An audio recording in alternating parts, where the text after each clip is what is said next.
जिनके पिता हेमराज जी महाराज, जो कि आप सब जानते हैं कि एक मस्त फकीर रहे हैं। उनको बड़े अद्भुत संत थे, ना कुछ परिवार से लेना देना, ना अपनी मस्ती के आलम में रहते थे।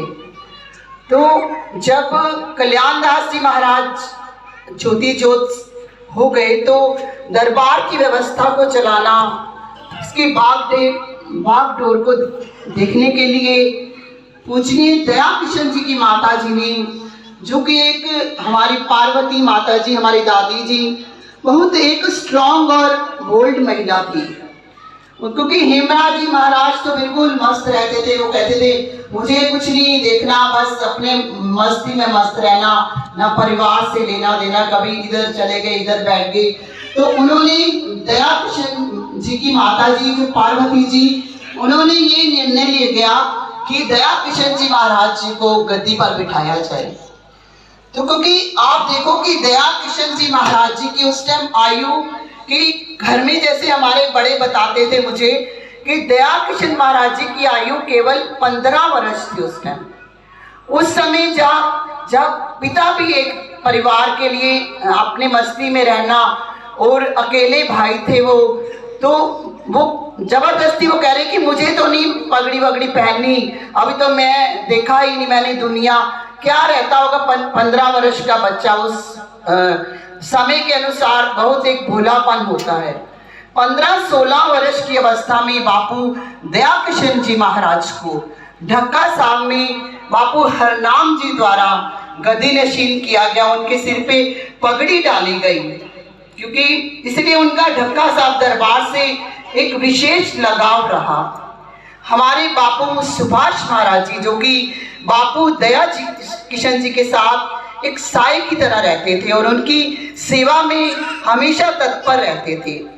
उनके अंदर भी बचपन से दरबार की सेवा करने की बहुत लगन थी, एक बहुत काबिलियत थी उनके अंदर। उनको बचपन से ही, क्योंकि वो दया किशन जी के साथ रहे, एक शौक भी था कि हर काम में आगे रहना है। चाहे वो अपने कॉलेज में रहे तो सबसे टॉप लीडर्स में, चाहे कहीं भी ऐसे कुछ क्लब्स वगैरह में, उन दिनों बहुत आगे होके सारे सामाजिक कार्यों में उनको एक शौक था। दरबार की बापूजी की आज्ञा अनुसार सभी दरबार के कार्य बापू सुभाष जी महाराज जी के सहयोग से बहुत व्यवस्थित ढंग से चलते रहे। क्योंकि दया किशन महाराज जी को सुभाष बापूजी का बहुत सहारा भी था। क्योंकि वृद्ध अवस्था में वो, मुझे याद आया, वो जब एक शादी करनी होगी तो उन्होंने कहा हम शॉप बना लेते हैं, घंटाघर, कल को शादी करनी है, खर्चे चाहिए।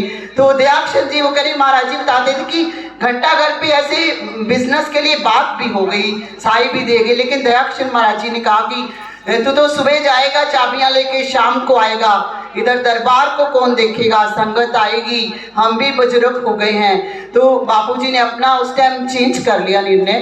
तो बापूजी सेवा में रहना, थोड़ा बहुत अपना कार्य करना। तो बापूजी ने अपनी स्वयं रहते हुए अपनी मौजूदगी में महायज्ञ के अवसर पर, आप सभी जानते हो कि सभी संगतों की सहमति से उनको गद्दी नशीन भी किया, बापूजी को सेवा दी गई और बापूजी ने बड़ी बखूबी से उस सेवा को निभाया। और बापूजी ने ऐसा सारे समाज में, सारे हिंदुस्तान में एक दरबार का नाम गूंजा, दरबार का डंका बजा। और बापूजी अभी भी मैं समझती हूँ स्वयं अपने हमारे अंदर विराजमान होकर मैं स्वयं महसूस करती हूँ कि बापूजी ही हमें ये सेवा जो करा रहे हैं। तो क्योंकि ये देखो कि एक हमारे साथ ऐसी परिस्थिति का हमें सामना करना पड़ा, जो जहाँ पर एक लेडीज के लिए तो एक हस्बैंड ही सारी दुनिया होती है, आप देखो। और बिना कभी जिस परिस्थिति से हमें कभी सपने में भी नहीं सोचा होगा कि हमें ऐसे दिन देखने पड़ेंगे, तो बापूजी ने हमें संभाला। क्योंकि ऐसे मतलब कि अपने आप को जब इंसान नहीं संभल पाता, लेकिन हम उस समय से बापूजी हमें हिम्मत दे रहे हैं, हम दरबार की व्यवस्था और सब कुछ संभाल रहे हैं। क्योंकि जैसे हम भी स्वयं महसूस करते हैं कि बापूजी की जैसा जोश, बापूजी वाली हिम्मत, क्योंकि उन्होंने हमें स्ट्रॉन्ग बनना सिखाया, हिम्मती बनना सिखाया। उनके अंदर एक जुनून रहता था। जो कार्य में हाथ डाला, कह रहे कैसे नहीं होगा, और वो कार्य पता ही नहीं लगते थे कैसे हो जाते थे। वही हिम्मत बापूजी हमें दे रहे हैं। तो वही हिम्मत हम से, जोश से, हमारे अंदर भी वो जज्बा, वो हिम्मत, वो एक जोश रहता है कि हमें दरबार का ये करना है। बापूजी को बहुत शौक था, कोई काम रुकने नहीं चाहिए दरबार के। तो ऐसे ही सभी संगत के सहयोग से सब कार्य चल रहा है। देखो, जब वो स्वस्थ नहीं थे, एक बार बाहर चले जाना, एक दो बार संग्रांद आई, मुझे कहने लगे जाकर ना तू संग्रांद सुना देना, मैं तो जा नहीं पाऊंगा। तो मैंने कहा मुझे नहीं आता बोलना, कैसे मैं सुनाऊंगी, मुझे तो कैसे होगा ये। तो एकदम जोश से कहना, अरे क्या बात है, करना क्या है, ये सुना देना, बापूजी का इतिहास सुना देना, वो पढ़ के, मतलब ऐसे वो हिम्मत बापूजी ने दी ना। तो अब वही बात याद आ जाती है जब भी ये कुछ कार्य करना होता है कि बापूजी ने तो हमें हिम्मती बनना, वो स्ट्रांग बनना सिखाया है।